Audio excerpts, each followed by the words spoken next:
In this conversation with Melanie Smithson, who is a somatic psychotherapist and also a movement therapist, we delve into the transformative power of embodiment and self awareness.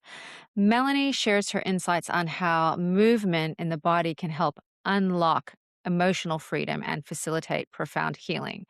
But what really struck me the most about this conversation were her views on multidimensionality, and particularly how our bodies are portals. You might remember this from, I think it's episode 2 in season 1, and how by embracing physical sensations, we can tap into our bodies as portals and experience even spiritual awakening. So, her unique approach combines psychotherapy with dance movement therapy, and she also does something called life between life hypnotherapy, which is, if you don't know what that is, it's based on the work of hypnotherapist Michael Newton, who wrote a book called Journey of the Souls, one of my favorite books when I was a teenager, actually.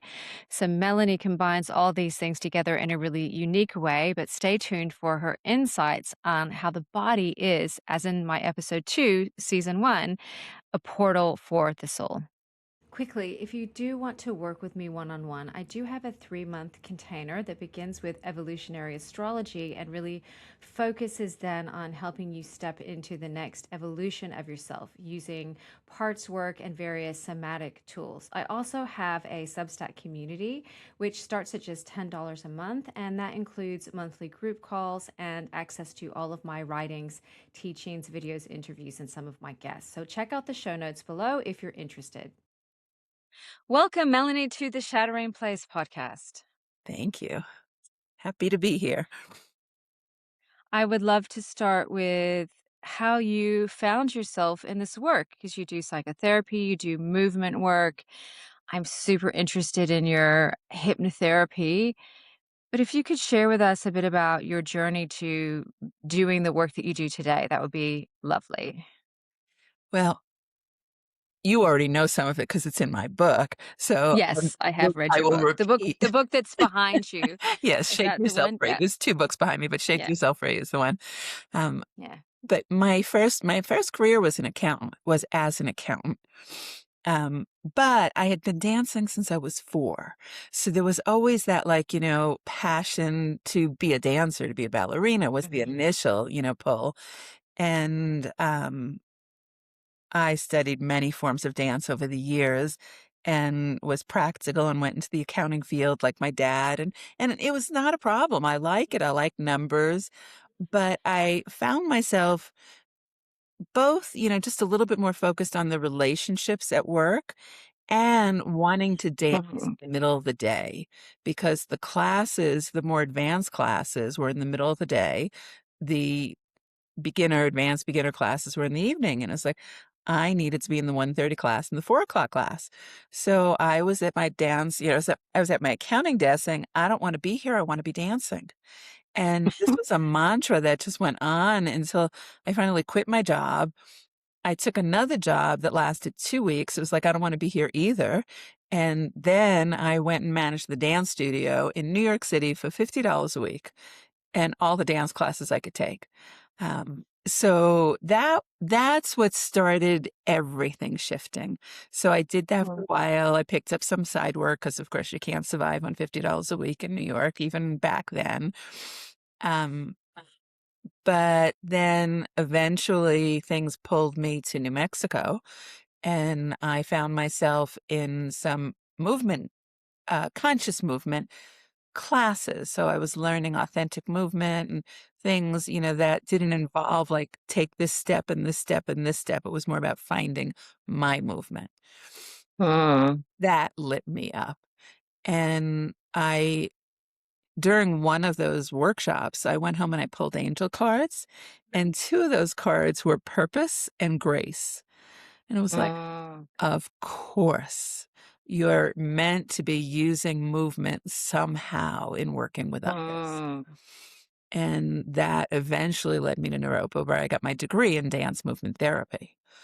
Yeah. So I don't actually do any body work or necessarily dance work with my clients, It's more about finding the internal movement, whether it's through visualization Mm.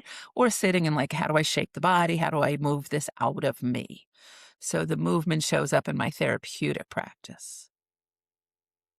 So even when you do one with one-on-one clients in a session, you might explore movement together, or you might facilitate them exploring movement. Yeah. So, and I do have a story for you.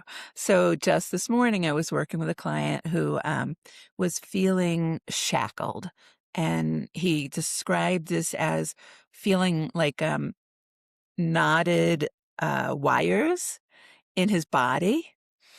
And I said, okay, great. I just want you to, notice that and feel into the, being shackled into those wires Mm. inside your body.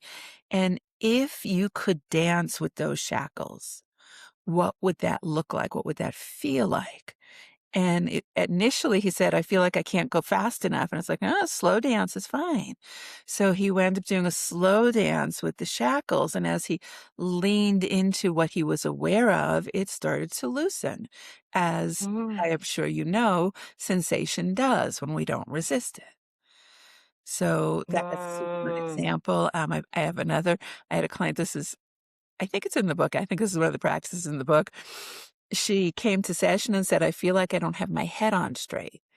And instead of, trying to help her get her head on straight, I was like, okay, let's just move with, oh, my head's not on straight. What does that look like? What does it feel like? And could you let your head not be on straight? You know? Yeah, powerful. It I do something similar when people are on the table during body work, if that's their orientation. I mean, people are different. Some people like to Right. receive certain modalities of touch, or, et cetera, but some people are very, co-creative and active in the process, and they'll say, "I feel this," and I'll say, "Well, how does your body wanna move?" And they'll do it on the table. I'm a big fan of your work, Melanie. I Oh, understand how important it is, and I've read your book. Is it 81 practices? Is that yeah. the number that are yeah, Good one. that's a yeah, a lot of practices, but And there are profoundly 10 bonus practices to download on the oh website if my you follow the gosh. link in case you Oh, want wow, okay. to. So you can have 91 practices, yeah. How does this fit into your work doing hypnotherapy? Um, this I can answer that question a couple different ways. In some respects, the hypnotherapy is separate, but Mm, obviously nothing is separate, everything is integrated. My hypnotherapy practice is primarily past life and life between life work. I was trained mm. by Michael Newton, Journey of Souls author. And Yes. yeah, you're familiar. So that beautiful work where we go in between lifetimes and Mm, talk to our guides. But where the body work informs, or the body awareness informs that work, mm, it's when we're in that deep state of trance, um, when our guides give us information or something is shifting, I make sure that my clients are feeling it in the body so that they bring that back with them. So it's not just like, oh, yeah, they told me this, this, and this. I want them to feel the experience. I want them to feel what letting go feels like for them, because it is going to feel different for all of us. And the other, certainly in terms of going into a hypnotic state, the more we can come into the body, the more we can come into sensation. When we start going up into the head, bringing clients back into the body supports the trance state. mm. So that's how that looks. Yeah, Yeah. yeah. Yeah, and they might go home and do integration, I guess, through different movement practices that you can suggest. Yes, that would be great if they do that. I always do suggest those kind of things, and I have no idea whether they do it or not. What have you learned about the body through your very different work and yet connected work in the somatic, kind of the psychotherapy, but with that somatic movement-based approach, and then the life between lives? I mean, it's so fascinating, isn't it? Because I am I'm really, it's on my to-do list just to have a session like that of life Oh, between lives, we or can do even that. even past lives, I guess. But Well, and I just I do that work by Zoom. So, Yeah. yeah. Yeah, It's so very anyone can do it with you anywhere in the world, which yeah, is, yeah, awesome. yeah, And I'll have all your links in the show notes. yeah. But, yeah, I'm fascinated with it, and I'd love to try it, and I've read all of the books, right? And, uh, it's the piece of it that connects into the body is really interesting for me because it's something that's I think we've neglected in therapeutic approaches and just generally in modern life because we're very mental. Yes, We're so mental, we're a mental yes, society, we're yes, very focused yes. on that aspect of reality, and yet here you bring the embodiment into everything. So the piece of it that I'm curious about is what have you learned about the body through also the hypnotherapy, the consciousness work? Like, Yeah. for example, what do people reveal about the importance of embodiment when they're in those between life states? I wonder if you could explain and share any Ye stories related to well that. well, let me speak first to my experience, and it's interesting. Just today, I posted a blog about, um, embodied consciousness, Mm. and one of the things that we do in the Life Between Life session is we visit the womb, and in the womb, that is where we're kinda looking at what is it like for the soul to integrate with the body. Oh, yeah. And not many people can really track this, but some can, talk about what it was like to kind of join with the brain circuitry, the pathways, and m- most can tell me whether it feels like this body, this vehicle that they are now coming into feels like a good fit for their consciousness, whether it feels like it's a similar body they've been in before, if it's a different body. So we Mm. get we get that kind of information. Yeah. Something that happened for me recently while I was dancing, and so much of my information comes through while I'm in movement class, but I had an experience of moving where I just and my teacher says in movement, we disappear ourselves. Ah. Felt like I really, that Melanie disappeared, and what I felt was consciousness embodied. And I felt Mm. like, "Oh, I am just moving cosmos in this vehicle." And it was a beautiful experience. I was like, "Oh, this is fun, because I get tired of myself sometimes, And so to be able to just feel that. And what I was writing about in this blog was that, so many people now are talking about mind, body, soul connection, but, or, it's a mind, body, soul center, or we offer mind, body, soul practices. But often this is for the mind, this is for the body, this is for the soul. It's not what does the integration look like? What does it feel like? And I also am a huge Course in Miracles fan, and I teach it. And Course in Miracles repeatedly says, "I'm not the body, I am free," which I have no Yeah. argument with, but it gets interpreted as if the body is not important. Yes. And that is problematic because the Course even does say the body is a communication device. It doesn't go into it as much as I think it could go into it. Mm. But here I am arguing with Jesus, right? You should have written more about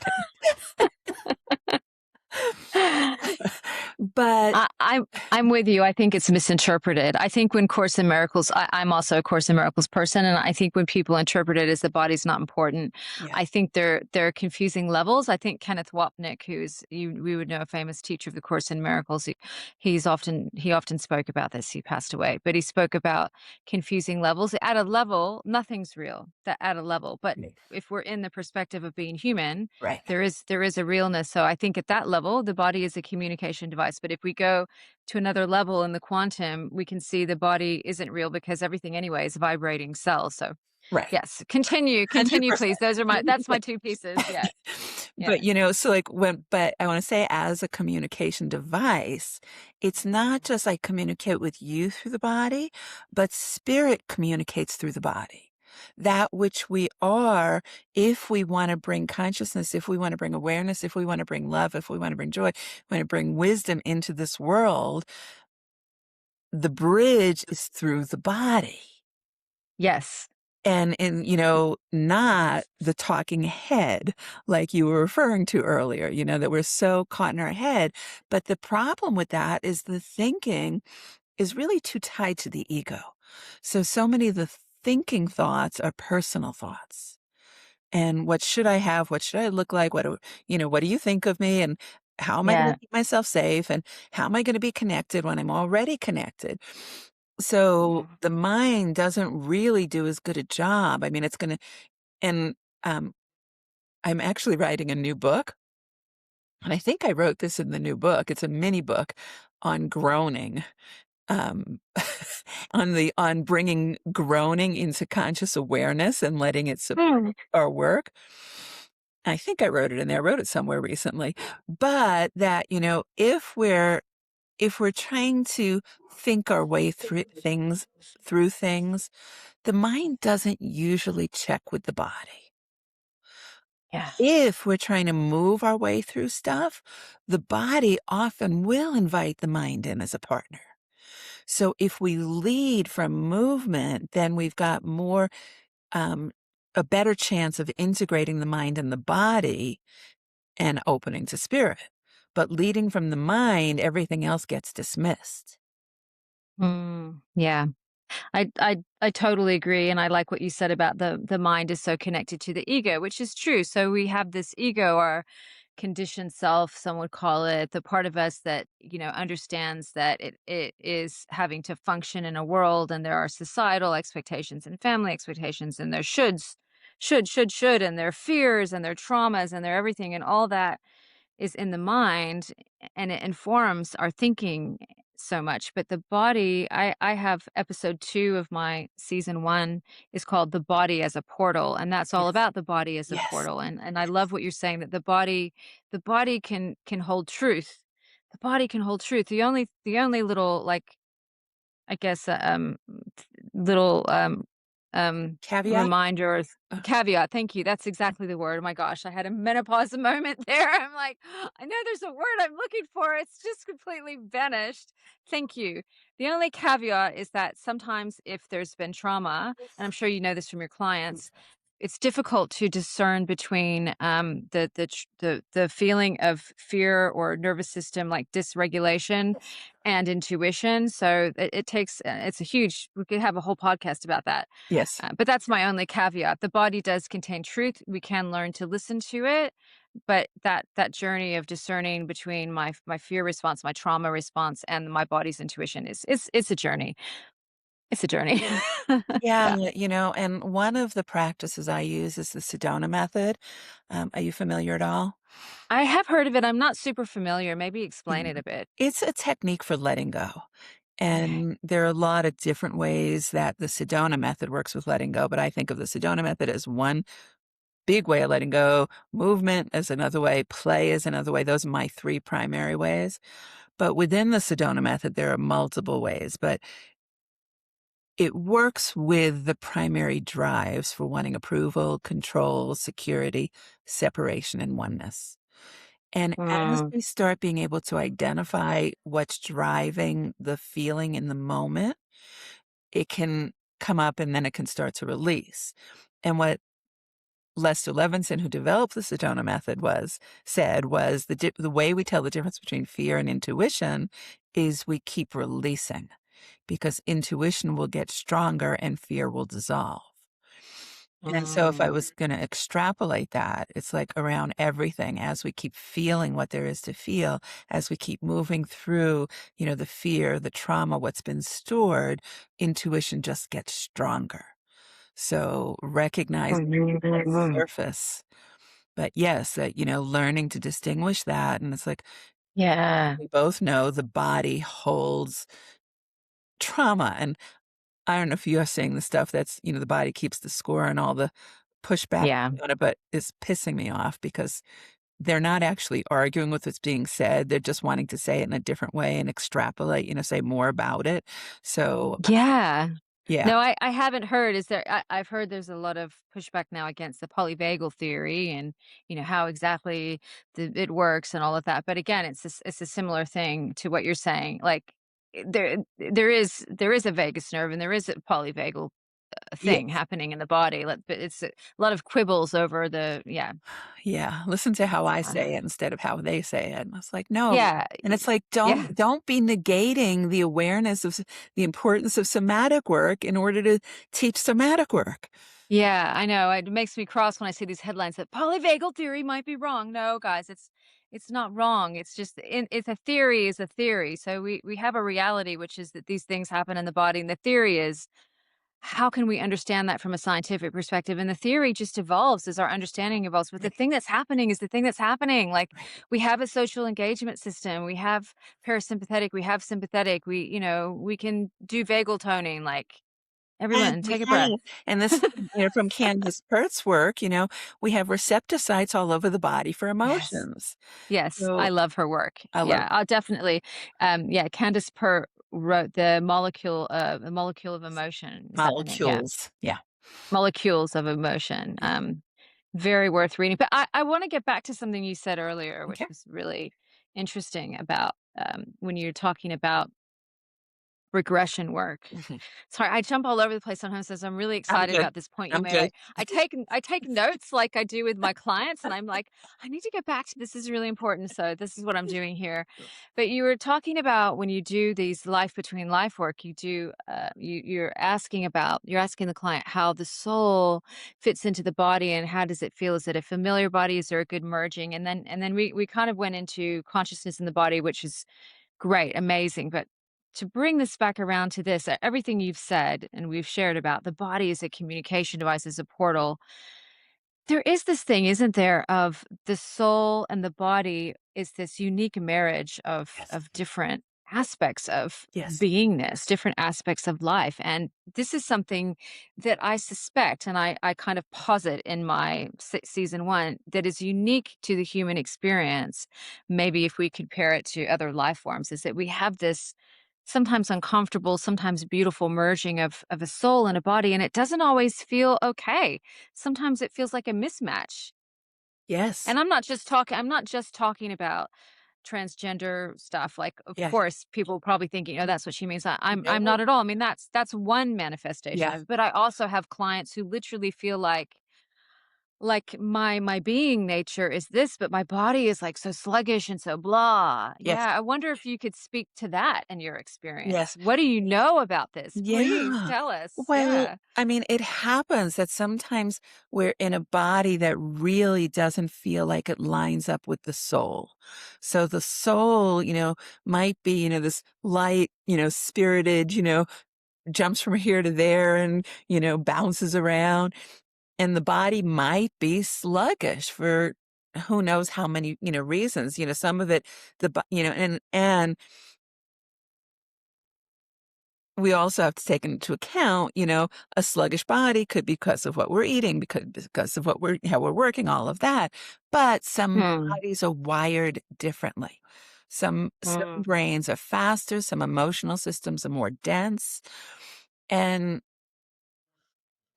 I don't remember a story where somebody has said, I specifically did this in order for that to happen. Actually, what I have seen is, sensitive bodies, and I'm in one of those, as I think, yeah, yeah. I think many of us are, but we chose a sensitive body to be taught certain lessons and to be able to navigate certain things in this life through that increased sensitivity. And I would say the same is true, whenever we find that the soul doesn't match the body well, it's because of what lesson we're wanting to work on. Ah. So, and it's interesting, and this is where my LBL work informs my therapy work. So I was working with a client who was really hating his work, and clients like coming at him and not good with boundaries. And so what we were exploring was the possibility that he intentionally set this up to get better at boundaries. So one of the reasons, and a lot of people are always, "What's my life purpose?" And why I want it? Why am I here? It's like I'm not a big fan about talking about purpose. In fact, I think everybody's purpose is the same. It's, we're all here to bring in more light, to bring in more love, to find true essence, and specifically to break the identification with everything that we're not: thoughts, feelings, and sensations. Mm. All that said, um, what happens is that we learn more about what lessons are we working on. So, am I working on forgiveness? Am I working on boundaries? Am I working on finding my voice? Am I working on more independence? Am I working on doing better in relationship? Those are the kind of things that we come into each life to work Mm. with. And almost all the time, in fact, I can't ever think, excuse me, where this is not true. The challenges in our life are designed to support us in those lessons. Mm. And knowing that, actually, I think for most people makes it easier. It's like, Yeah. this person is here being such a son of a bitch in order to teach me how to say no. In fact, that is Mm. one of the first LBLs I did. I had a woman come in, and this was a fun one. There were a couple of things. Her guides, and this is not typical, but her guide showed up as a great big cat, and I don't remember if it was a lion or a tiger or a leopard, but it was a leopard. But she had a great big leopard in her home, on the wall. Guide shows up as a leopard and is just teaching her the lessons through the body of a leopard. But another aspect of her experience was there was somebody at work that was just constantly poking at her and jabbing at her and all kinds of stuff that was driving her crazy. Mm. When she met him in her soul group, he was there like poking at her, but having fun with it. And he told her that he agreed to play that role so that she Mm. could, learn how to say back off. So, if we can recognize that most That of the things that are driving us crazy crazy. are, Mm. here to help us advance and, hey, can I do this better? Can I find my voice? Can I find my boundary? Can I stand up for myself? Or can I forgive myself? Mm. Yeah. So the body, I think, is part of that. Yeah. I I love that perspective, and I I've read, and I just should say, it took me a moment. When you say LBL, you mean your life between Yeah, life sorry. hypnotherapy regression work? No, it's okay. I was like, LBL. Yes, I I completely relate to that perspective. I've been reading these books since I was a teenager, but I also want to say that, and I'm sure like with you, I mean, my clients have many different spiritual frameworks and many different ways that they perceive reality. And so it doesn't, you don't even have to believe that that's true for that to be a powerful way of reframing it. Yeah. Even if you just go like, recently I interviewed a former Carmelite nun, who the episode might be out by now if you're watching this, Kimberly Braun. And one of the things I noticed in her memoir, as a nun in this very Catholic mystical tradition, is when there is adversity of any kind, her orientation to it was, if I just kind of don't freak out, if I stay with it, there'll be something in it for me. There'll be some growth. There'll be some realization about me, about myself. And it's the same as what you're saying. And for me as well, I've often thought, I wonder if this person, like the sole point of not the sole point, but one of the reasons this is happening is that their soul is helping my soul. I love that. But even if you don't have that perspective, what a wonderful way to take what's happening and go, how can this actually grow me? How can I learn from this Yeah. to have better boundaries? Yeah. Yeah. Yeah. And it's interesting because I think, the whole past life and life between life, all of that work on one level, you were talking before, about different levels and different aspects, on one level, none of that is true either. It's just the next layer of the illusion. Yeah. Right? So if we recognize that this is an illusion, that is an illusion, it's all an illusion, but we're Mm. having a bodily experience, Yeah. might as well make the most of it. And that's so important, and it's something that's been good to see.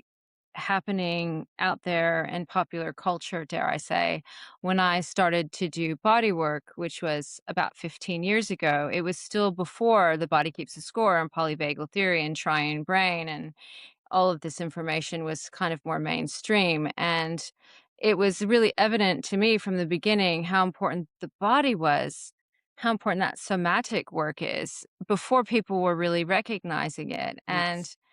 it's been really great to see that shift happening in popular culture because we are so distracted in our minds and so heavily over focused on our little minds and Yeah. all of our thinking. And it's only getting more complex Yeah. with, AI and the way we use our devices. And people forget, and also in various spiritual traditions, there's been particularly in Eastern traditions, like the body is an inconvenience that we need to transcend. And I think that's how people read the Course in Miracles a little bit incorrectly. That's part of that tradition of we have to transcend the body, and more spiritual traditions are coming back to actually we have to live in the body, which seems pretty bloody obvious to you and me. And also, incidentally, it's pretty bloody obvious to women who are mothers because we do this very embodied work of child rearing, which is like on your knees, wiping bottoms. It's very embodied. Life is very embodied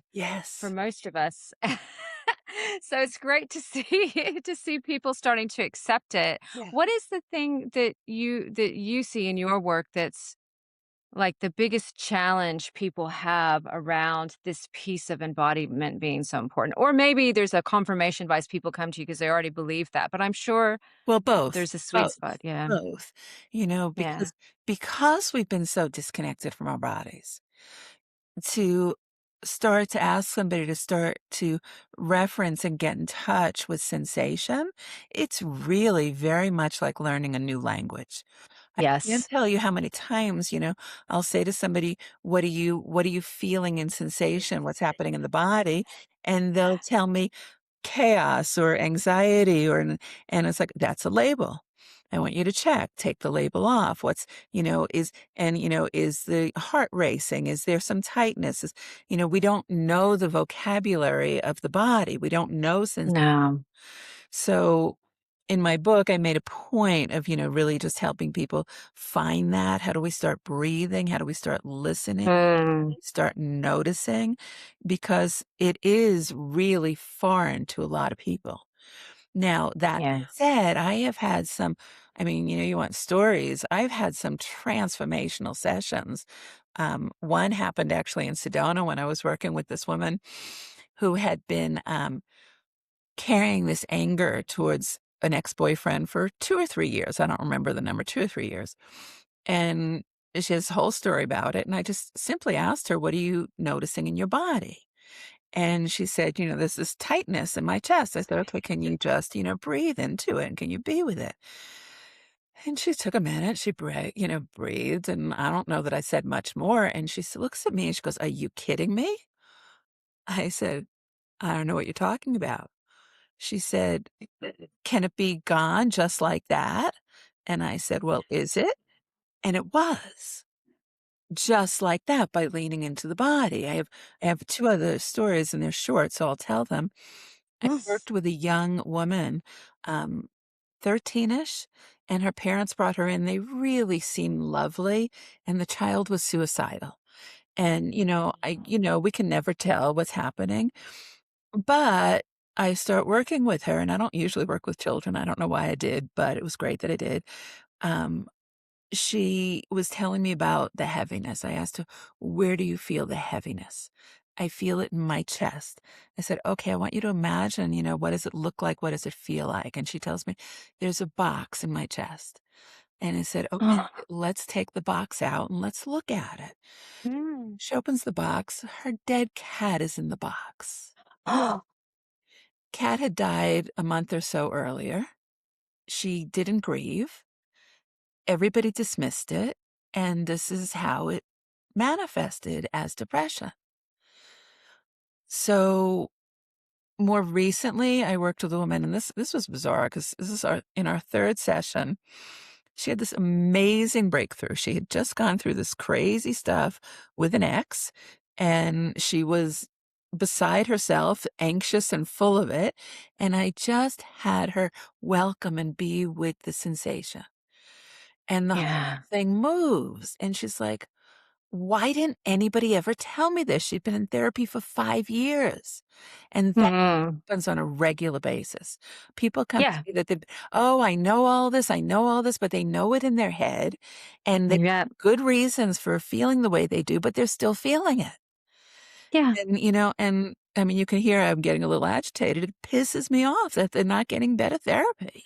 Uh, I share your sentiment, Melanie. I also hear that because I do somatic therapy. People always come to me with like, "Oh, I've read somatic therapy is good, and I've been in therapy for 10 years or 5 And years, I and know I've talked everything. about it, and I know everything," but the moment there's a drop into the body, everything changes. Yes. Everything changes. It's, as you say, so profound, and I love that story you shared about the girl with her cat. Uh, that's just such a beautiful illustration of how we somatize Yes. our emotions. And if your mind can't access it, her mind isn't like, well, I'm depressed because my cat died and no one It processed it. never even came Her up. mind doesn't, you don't know what you don't know. Right. You can't go, why are you sad? Why are you sad? Why are you Right. sad? Like the Right. child isn't going to go, well, A, B, and C happened Right. because sometimes sometimes frankly, the reason we're sad doesn't make any sense to anyone but us in Right. our history. It may not make sense. And because it doesn't make sense, our mind dismisses it, Right. you know? Yeah, and this So, isn't, yeah. I mean, I do intakes, it's like didn't come up from her, didn't come up from the parents, and but the body said, "Nope, you need to know this." Yeah. Yeah. Which is another point that I'll make, that we can trust it. The body is trustable. I always say this to my clients, like the body is trustable. It will bring to the session what most needs to be experienced and felt first. Yes. We don't have to worry about, some therapists will do really complex treatment plans. Like I've taken in this information and this is going to be how we work with your trauma. We're going to do A, B, and C. If we're with the body has an amazing ability to understand what needs to be dealt with first because it's, so to speak, on the surface, Yeah. right? Yeah. It's the first sensation that we feel, and then after we feel into that sensation, then there'll be something Information underneath will it, and then reveal there'll be itself. something underneath it, Yeah. and so we can trust the body is infinitely trustable. I always think of the body as my guide, Yeah. Well, it's and interesting. My husband also does very advanced energy work. He does, um, a lot of modalities, but neuromodulation technique is the one that's the most advanced that he uses, and it's muscle testing, and then he treats based on the muscle testing. And he treats animals, he treats people, and the muscle testing will tell him what the priority treatment is, and that's only Mhm. by tuning into the body. So the client may come and say, "Oh, I want you to treat me for this, this, and this," and then Gail starts muscle testing. He says, "Nope, I'm gonna treat you for this, and this first," you know? So, I actually do an intake and I get a history because the negative self-beliefs, and then we'll lean into that, and then the body will reveal the stuff, but yes, you are 100% right, if we could just Yeah. move to the body and skip all this mind stuff, we'd get there a whole lot faster. Yeah, a lot faster. And the mind is helpful because it can, do that meaning making Yes. piece. It can help us understand and contextualize and so Yes. on. Yes. But I'm definitely, obviously, a bottom up kind of person. Yeah. Yeah. Yeah. Has anything really surprised you about in your work with the body and consciousness? Stuff surprises me all the time. Can I pull up Yeah. any of it at this moment? A session that just really went, wow, I didn't understand that about reality. I'm always Um, curious about I that. don't know if this actually answers the question, but it's popping in, so we'll go with it. In a recent session, here in the United States, there are more than a few people upset about the state of affairs and a little bit worried for our well-being and, what are we supposed to be Mm, doing and how are we supposed to be yes. doing it. And Yeah. something that came through in a session recently about this was that what we um, should be practicing in these times is radical nothingness. And I just love that. It's like, to me, it feels Write that down. right? It feels like there is an energy to my what otherwise feels like non-participation. It feels like a readiness for when called. So, that doesn't really come into I was completely surprised, but sometimes things come through that are like, "Oh, yes, thank you for that. That is so helpful." Uh, Mm. Did that come from someone's unconscious mind in a life between life session? Or how did that come through? so in a life between life session, um, the subconscious, the superconscious is where we're working from. And whether the words that come out of somebody's mouth are coming from their subconscious, superconsciousness, whether it's coming from their guides, whether it's coming from all that is, I can't say. Mm. I just Yeah. know, sometimes somebody is channeling, so it's clearly coming from a guide, but I Yeah. basically refer to everybody on the other side as them. Yeah. Fair enough. I don't know that our minds can comprehend them anyway, so we'll just call them Right. them. Yeah. Right, Yeah. but I do feel like they are always with us, and Yeah. yeah. And so that was the message that we should be practicing radical nothingness. I love that. That to me feels like, I mean, okay, this is my mind coming in, but maybe you can respond what you feel. But it sort of feels like it's a collective choice point, and it's like that. It's the void. Like a lot of traditions talk about the void, and going into the void is like this place of nothing, this place of um, the 0 point of a Yeah. as astrological degree of a sign. The 0 point is it has infinite, it contains infinite potential, but it's also nothingness. And so for me, when I hear that, what I'm thinking is, oh, we must be at a collective choice point. Like things could go anyway. And Yes, so and that's why that we is need a to be in lot of what we're nothingness. hearing, that things at this point are still very much undetermined, and, Yeah. Well, I definitely have to ask you about that. So I guess that's one of my curiosities uh for this podcast is yeah, what you're learning about collectively humanity. Yeah, share with us what messages are coming through. What is your impression of where we're at yeah, collectively, not yeah, just in the States, but globally yeah, with our souls, with human evolution? yeah, well, again, it's interesting. A lot of people are asking the question and getting similar, sometimes different answers. But what is definitely consistent is that the outcome is unknown, that there is a possibility that we will destroy the earth in the next 50 years. And there is also a possibility that this is, the dark period. This is the chaos before the awakening. But a lot of that is still to be determined. And I think, what everybody agrees is critically important is that more people wake up and Yes. start showing up. And, I heard a lot of years ago that we were coming to a place where there was going to be such an evolution that some of us were going to participate in and others were not. And that basically they wouldn't see us, we wouldn't see them. And on some level, I feel like that's already happening. I feel like here in the States, the people that are still supporting the current government just don't have a clue. I mean, like, they are attacking people for being kind. It's like being woke, kind, compassionate is a bad thing. And the rest of us, those Mm. that are on that kind, compassionate do-gooder, somebody was accused of being a do-gooder the other day, living in the do-gooder state of Vermont. We're like, "What the hell?" It's like, we don't get it, you know?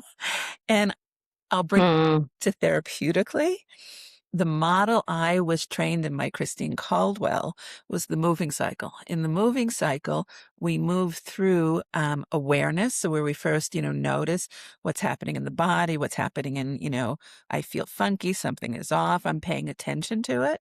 As I Mm. move with it, I get deeper into it, I get more information. That's called the ownership phase. I start to recognize that I became defensive as a child because I always got accused of being too angry or whatever it was. I learn to appreciate that I developed that habit, and then I start doing something different. So that's, the awareness awakening. On the flip Yeah. side of that is the illness cycle, where we deny what we're feeling in the moment. Mm. We push it on to others, we reject it, and we become more out of sync with the world. So our world view becomes narrower and narrower and more out of touch with reality.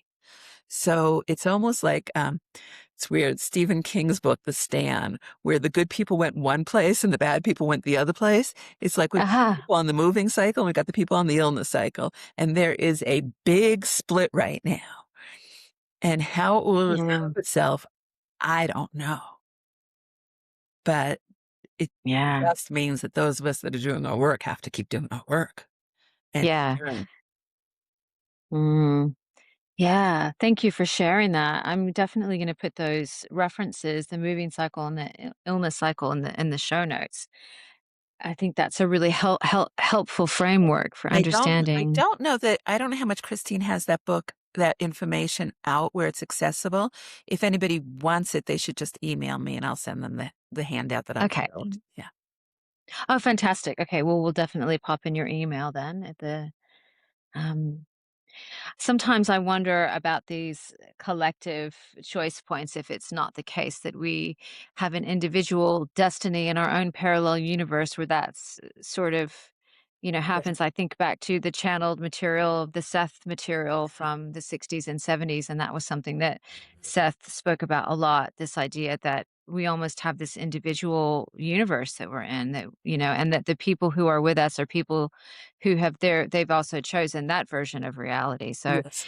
in a way that I find that, and I speculate about that a lot in season 1 of this podcast when I talk about future memory and Mhm. past timelines.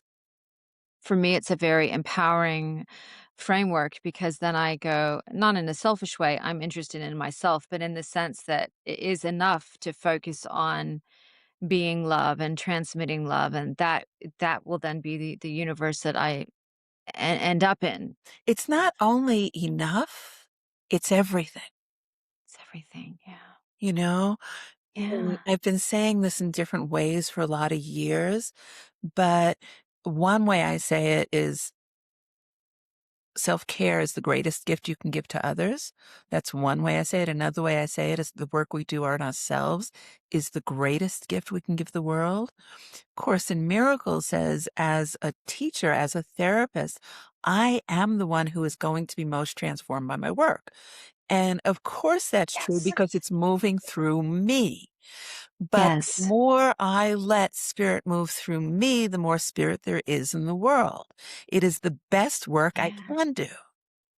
Yes, yes, I absolutely, that's my experience. There's so much just the compassion and the sense of when something goes wrong, in my life, when there's a struggle. I have hundreds, if not thousand examples of this happening to everyone I've ever worked with. And it kind of contextualizes it in a way that's just like, "Oh, this is just life and it's okay." Like, you're not special in your suffering, you No, and know? it's actually, in my first book, Stress Free in 30 Seconds, in both of my books, I write the way I talk. I talk about myself, and that's just the way I write. But I think it's also important, as a therapist, and it's great that a lot of the rules for therapy are loosening, dissolving. People are being more transparent. And I have always felt that that was a crazy rule that I not share anything about myself because that sets people up to think that I have something that they don't have, that I know something that they don't know, that I don't suffer. It's like, I fucking suffer all the time. Yeah, yeah. Yeah, but it gives people an unrealistic idea of what it means to Right. heal. Right. Healing isn't about perfection and not suffering. No. Healing is how you orient to it, how you frame it, how And you how you address it. I move agree. through it, you know? It's But like it's yeah, but it's how we should be. I mean, the whole Rogerian therapy approach, which is so informed, this person-centered therapy anyway, is about being authentic. It's yes. about being real. Of course, you have to use discernment with what you share. I mean, I don't make my sessions about me, Right, right. you know? Yeah. But yeah, I know I once, years ago saw, because of course I've seen my own therapist, and I once I years ago saw a therapist. I was in a really difficult place, and it had to do with, family life and so on, and I remember pausing, and I remember saying to her, "Do you have children?" And she was so uncomfortable, she didn't wanna tell me. I could feel all of the weight of her training, like, Wow.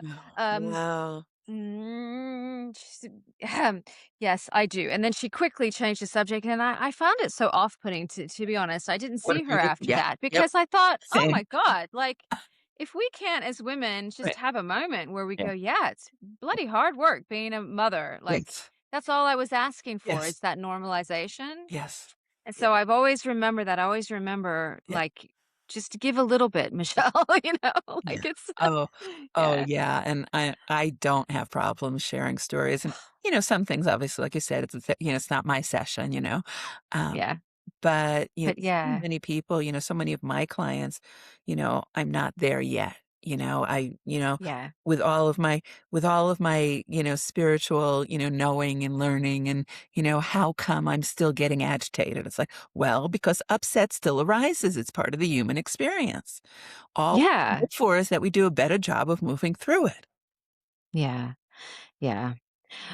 And yet you do have this wealth of experience, which is, Yes. we have to be, a little bit ahead in certain areas of our life while still being relatable and human. But speaking to your experience, I I so appreciate it. It's so great to connect with someone who centers the body in that somatic experience, not just in a conventional therapeutic thing, but also in a larger soul-led, context of your regression work. So at this point, I really would love for you to share with my audience how we can, because I don't have the answer for this. Okay, so what I'm asking is how can we support ourselves through these times from a nervous system's perspective? I mean, I have some answers, but I would really love for you to share, yeah, your perspective. Well, How can we support our nervous system yeah. and our body through this era of Oh, being a human? oh my god.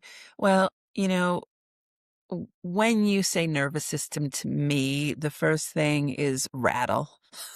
Because like, so many of us are rattled literally Oh, by what's yeah. happening in the world, and Yeah. when we lean into what we're experiencing through movement, when we let the body be rattled, then that Yeah. feeling can shift, it can start to settle.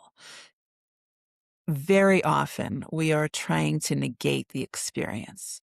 Okay. So when people say, "My nervous system is all jacked up," or "I feel rattled," or "I feel out of control," what the reaction is to try and quickly settle it down, and that doesn't work. We all know what you resist persists. So leaning into getting more descriptive, using your words. So, like when somebody says to me, my nervous system is off, I'll say to them, tell me about that. What does it feel like? Well, it feels like I can't keep up. Okay, great. Could you let yourself feel what it feels like not to be able to keep up? I've this concept I've played with for a long time. Oh, I'm getting ahead of myself. What does that look like? Oh, Melanie, wait for me. So again, watching your words. If Mm. it's like, I'm getting ahead of myself, well, try and catch yourself and see what that feels like. So and one of the things, and I'm sure you're hearing it, it's like, are you willing to be playful with your experience? Are you willing to be Mm. like a 2-year-old or a 3-year-old? I feel rattled. Oh, what's that look like? Oh. Are you willing to make some noise? Noise also, it's like, as I said, the new book, it's a mini book, but it's going to be around using the groan to come back into your voice, into your system. When we Mm. groan, it's much like when we consciously groan, it's much like the power of singing or chanting and Mm. letting it move through. So Mm. all of that, like whatever the experience is, get as descriptive as about it. One Mm. of the things that I've been playing with myself is really catching the words I use. And I've been saying this piece I've known for years, instead of saying I'm stressed, to say I feel like there's too much on my plate. I'm not going to get it done. Or instead of saying I'm stuck, say I can't make a decision. So getting a little more clear. But also lately, instead of saying I'm tired, I'm saying my legs are tired or my mind is tired. So what part of me is tired? Um, when definitely around eating, I'm noticing this. When I say I want more, it's like, no, I don't want more. My mouth wants more. Does my stomach want more? Do my hips want more? So getting a little bit more specific about every Mm. experience will help us navigate everything and settle the nervous system. Yeah, beautiful. So what I've heard you say is let the experience lead, really. That's the main thing. Let the experience lead. Yes. Have that experience, lean into it, And get more be precise. with it. Yeah. Yeah, make it more precise and use discernment and refine your language around it to be really specific. Yeah. Yeah. And actually along those lines around languaging, um, one really big thing that is so useful when, we use the verbiage, I'm angry, I'm sad, I'm anxious, we are identifying with the experience and Mm, shifting it to anger is arising, yes. anxiety is arising, sadness is arising. Mm, Can recognize that everything is just something that is arising and moving through us in the moment. It mm. um it unsticks us from it in the moment, it's Yeah. yeah, because when we Yeah. I'm this, we're literally attaching ourselves to the experience. Yeah, and then that becomes identity, and if Yes. something's identity, then we don't wanna change it because we Right, perceive it's a death of a sort, then our identity has to die. right, It's a very, very powerful reframe there to right, yeah, there's anxiety in my chest, there's anger, but that's not who I am. I'm Michelle just living my life, right, right? right. Yeah. Yeah, Yeah. yeah, That's and, beautiful along those guidance. and that last what you just said, letting go of our identity, this is, another piece that I've been saying a lot lately. We cannot let go of that which we are. We can only let go of that which we've programmed, that which we've taken on. So Yeah. all that fear about letting go of, "Oh, I Mm, won't know who I am," is a lie mm. brought to you by the mind. The Yes. more you let go, the more of your essence comes through. Yeah. The more intuition comes through. It's just Mhm. clearing the path. Yeah, it's that quotation from the Course in Miracles, isn't it? That, maybe you remember it. I'm having another moment where everything you are isn't real. Nothing that exists is Yes. unreal. Nothing n That's the one. yes. Nothing unreal exists. Exists. Nothing unreal exists. Yeah. And there's another part, but then it goes, "And herein lies the piece of nothing real can be threatened. That's it. Nothing Nothing real can unreal be threatened and exists, nothing unreal and exists. herein And lies the peace of God." we got there together. Yeah, yeah, There, yes. yeah. Yeah, I'll have to, yeah, put that in the show Right in the notes. introduction, another also in the intro to the course is Yeah, this is, a mandatory course, and only the time in which you take it is optional.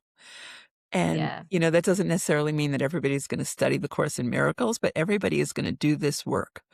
Whether it's gonna be in yeah. this lifetime or another lifetime, it's gonna happen.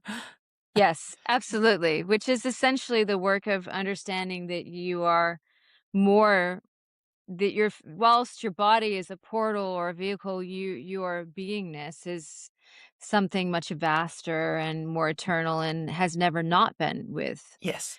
all of consciousness or Yes. however we want to name that. Yeah, beautiful, beautiful. I love it. I love it. I love it when I meet people who have also nerded out over the Course in Miracles. Such profound work. Such a beautiful and amazing work that you're doing with your clients. And can you please tell everyone what you're working on now, the names of your books, where they can find you? It Yeah. will all be in the show notes, but yeah, please share. So, my first book, published in 2014, is Stress Free in 30 Seconds, a slightly irreverent approach to navigating life's challenges. The more recently released book just in January is Shake Yourself Free, 81 Somatic Practices to Let Go of Limitation. And they can be found on my website at smithsonclinic.com or Amazon, the world's book place. Um, so Fantastic. Well, I'll put that all in the show notes. Thank you so much for this new book conversation, coming and thank soon. you. And I think Yeah, book I 3. Yes, book book 3 is 3, I coming soon. think, is gonna be called Make Some Noise. So Okay. Grown your way out of difficulty. Yeah. Yeah. Make some noise. All right. Well, we'll look forward to that, and I'm sure that will all be up on your website. So, thank you so much for the work you do in the world and for joining me in this you as conversation. well. Yeah, it's been a pleasure, truly.